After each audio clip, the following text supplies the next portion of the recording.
Good morning and welcome to Sunday school. The pastor's wife made me wear a tie today because she says, "It's Sunday school. What are you going to talk about this morning?" And I said, "Jesus." And she said, "Well, you're going to have to wear a tie then." Okay. So she rummaged through my closet and picked out my minister's clothes. Well, I'm glad she did, actually, because I look so good. Anyway, it is Sunday school. Now, I'm going to read you something, but this book, An Accidental Christ, and actually this is the Llewellyn edition, okay, uh, and it's still available. And of course, I want you to buy it, even if you don't read it. Nevertheless, I've got exciting news, but uh, that Llewellyn has allowed the this particular one to officially go out of print. Okay, hear me out. There's still a few available, and it's very good. I want you to buy it and everything else. But the situation is that there is a new publisher, the wonderful people at Schiffer, that does kind of beautiful art books and coffee table books, are doing this too. They don't do very many novels. Okay. So I'm very, very excited about what's going to be the new edition that's just going to be called Accidental Christ. And from Schiffer, but it will be the spring of 2007 before we see it.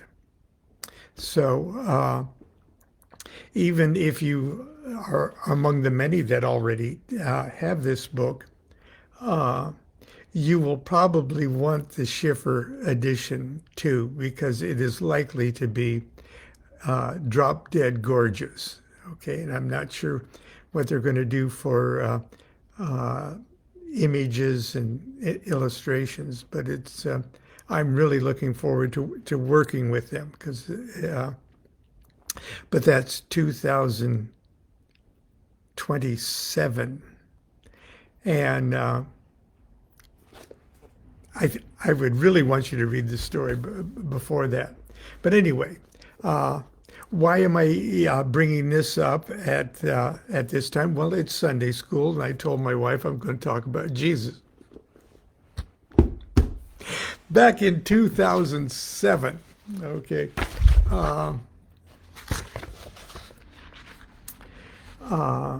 James Cameron, the famous director, was the executive producer of a documentary called The Lost Tomb of Jesus. And the filmmaker's name was Simca Jakobovich.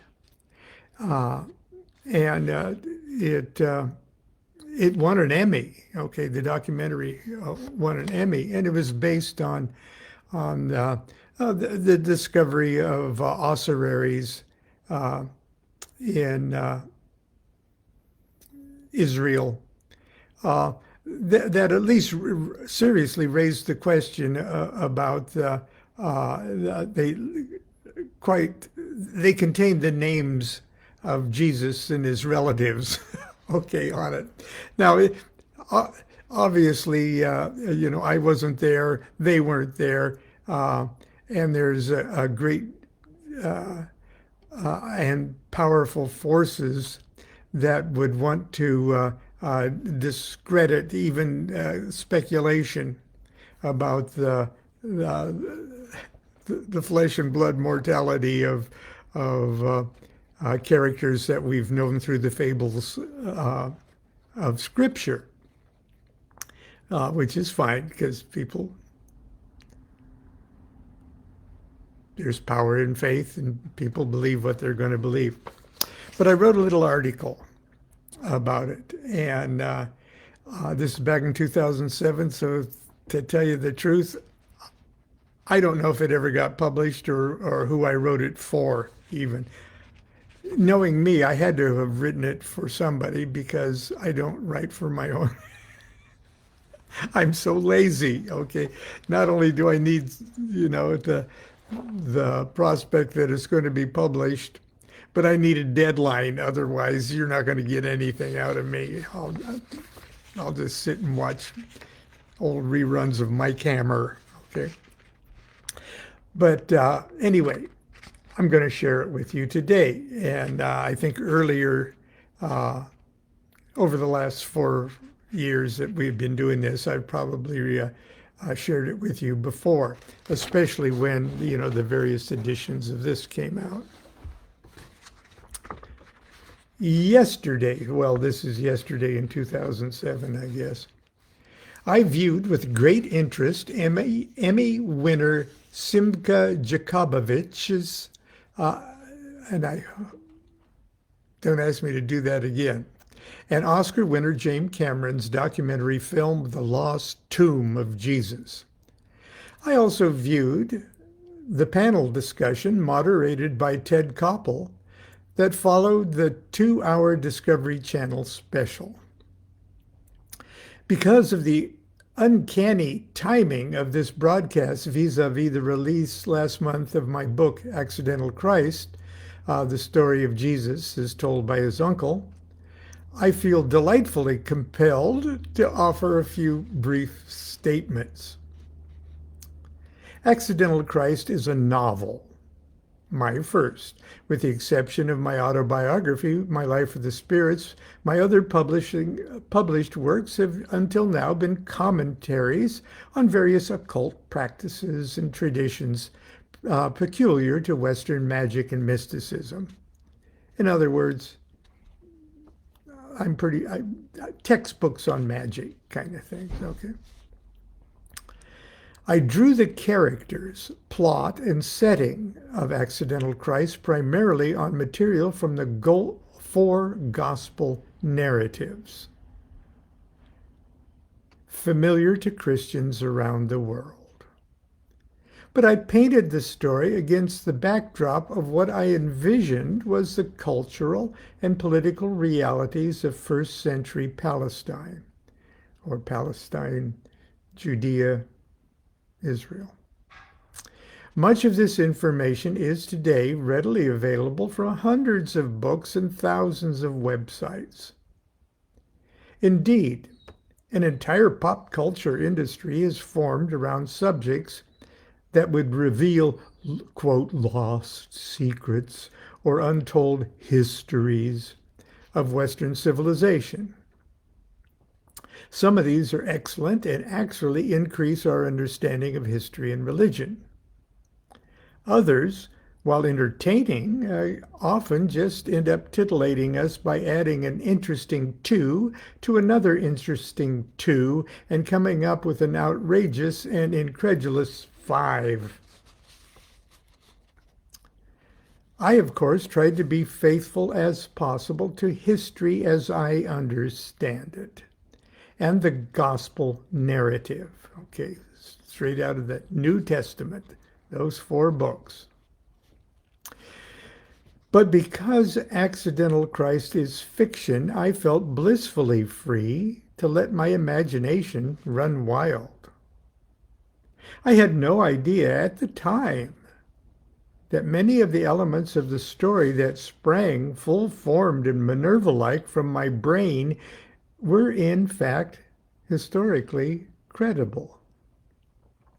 Several of the most important rudiments of my story are the same speculations raised by this documentary. While not representing conclusive historic proof of anything, the names engraved upon the discovery of ossuaries are indeed the names of the family members and characters portrayed in my book.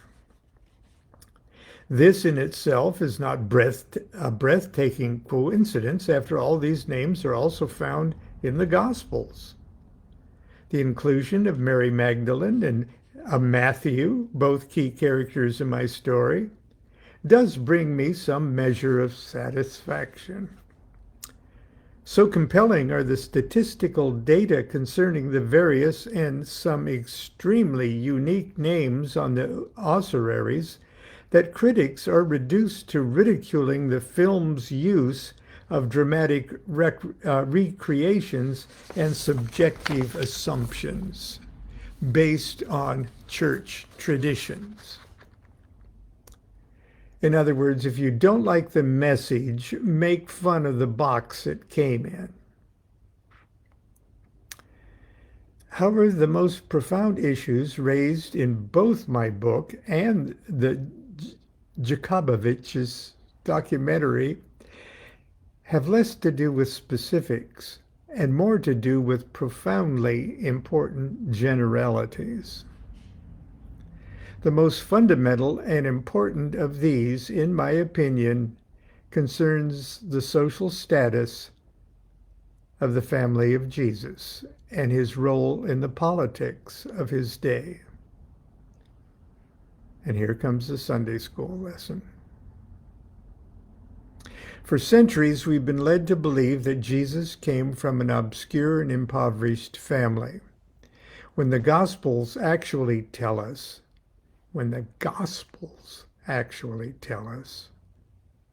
that both sides of his family were aristocrats, with a royal bloodline leading back to King David.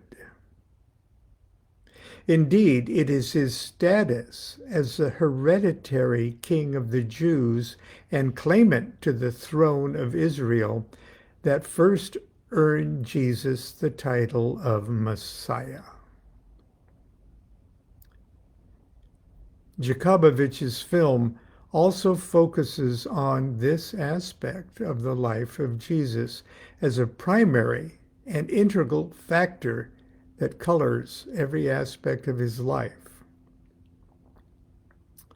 The quality of the tomb and ossuary suggests that these people were not impoverished peasants or itinerary religious fanatics, but individuals of status and means. Once we realize that Jesus was born to a wealthy and noble family, we're compelled to shift the focus of the entire gospel narrative from mysticism to politics. Now, I'm going to digress just for a moment. If you're questioning, well, why did the church encourage the belief and sort of reverse engineer the narrative to suggest that he was a poor peasant family?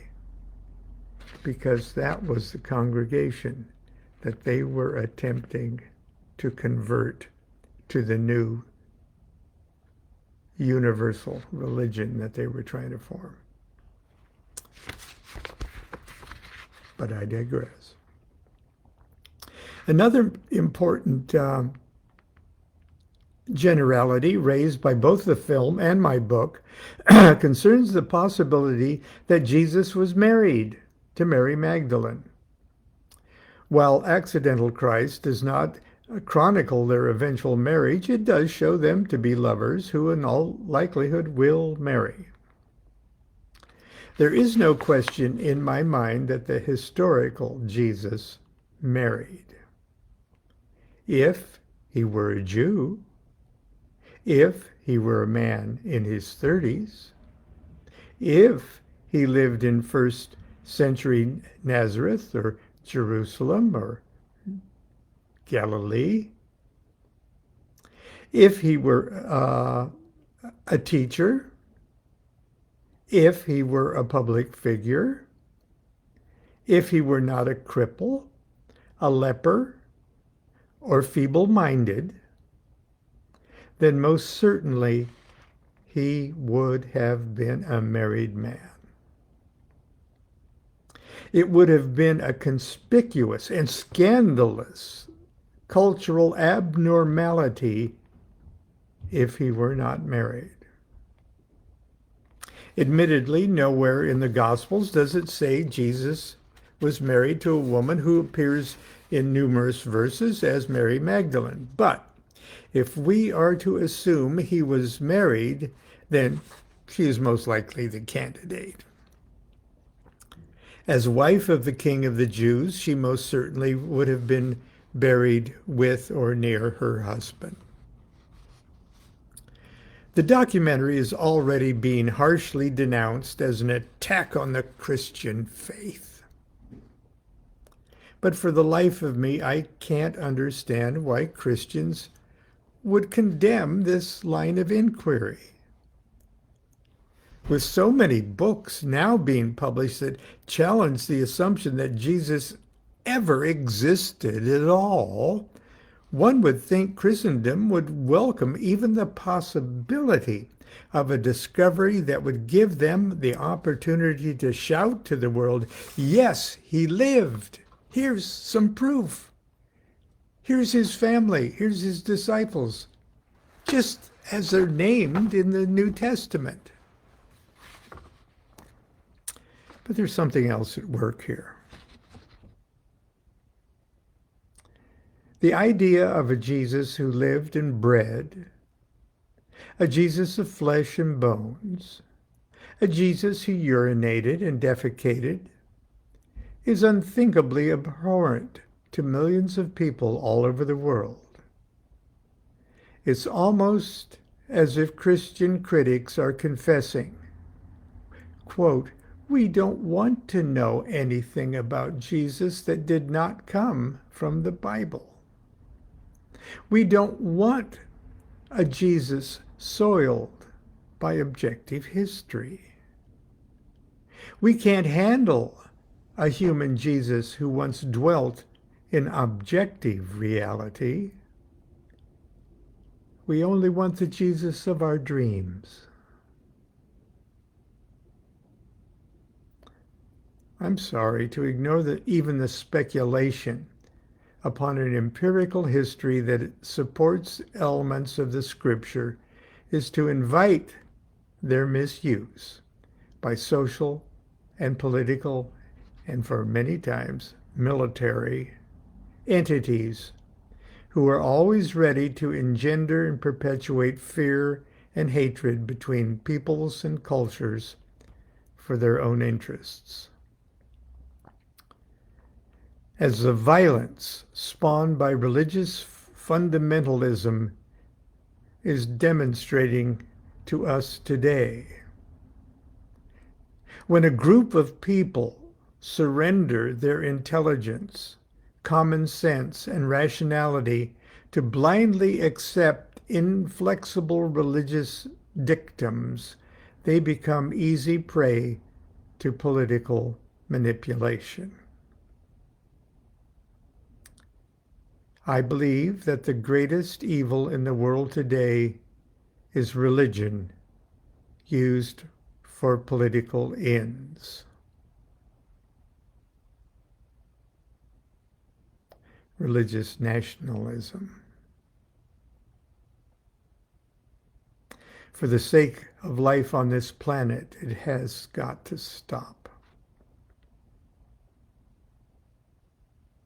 I also believe that books like Accidental Christ and films like The Lost Tomb of Jesus can speak to those slumbering minds and, dare I say, slumbering souls that are trapped in this narrow and childish dream of spirituality, and give them a fighting chance to awaken and become spiritual grown-ups. A reasonable and universal understanding of the historical Jesus could very well represent the true coming of Christ, the true second coming of Christ, a revelation of rationality that once grasped by a full generation could free humanity from the horrors of religious strife. Perhaps once an entire generation is liberated from an irrational religious mindset that obliges us to abandon our powers of rational thought, then it is only a matter of time before we are liberated from the irrational cultural mindset that prevents us from realizing the fundamental and universal brotherhood, sisterhood of humanity. This second coming might indeed be an event of biblical proportions. The promised gift of peace on earth from the Prince of Peace.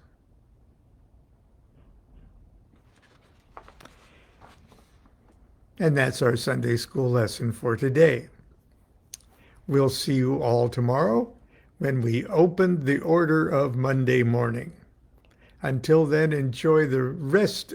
Oh, we have a long weekend ahead of us, at least in the United States, a Labor Day weekend. So I'm going to put on Pete Seeger, Woody Guthrie. Union man, we must have full dinner can. Anyway, I dreamed I saw Joe Hill last night. Alive as you and me. Okay. I'll save it for tomorrow. Until then, continue to be good to yourself. Be good to each other. Do what thou wilt shall be the whole of the law. Love is the law. Love under will.